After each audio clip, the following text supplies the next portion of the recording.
ఖమ్మం జిల్లాలో ఓ మహిళ ఆర్టీసీ బస్సులో స్పృహ కోల్పోయింది. దీంతో అప్రమత్తమైన బస్సు డ్రైవర్, కండక్టర్ వెంటనే మహిళను ప్రభుత్వ ఆసుపత్రికి తరలించారు.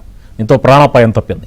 గీతమ్మ అనే మహిళ తన భర్తతో కలిసి కోదాడ నుంచి ఖమ్మం ఆర్టీసీ బస్సులో వెళుతుండగా స్పృహ తప్పి పడిపోయింది. జనం రద్దీ ఎక్కువగా ఉండడంతోనే ఊపిరి ఆడక పడిపోయిందని ఆమె భర్త తెలిపారు.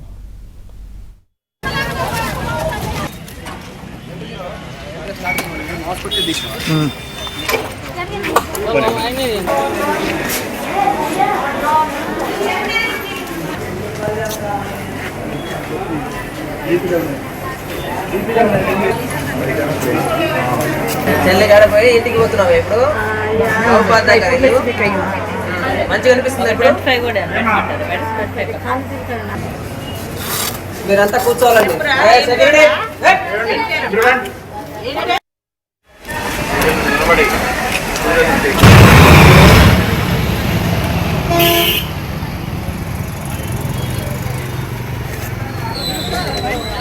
ఆధార్ కార్డు అయినా ప్రాపర్ ఎక్కుతారు.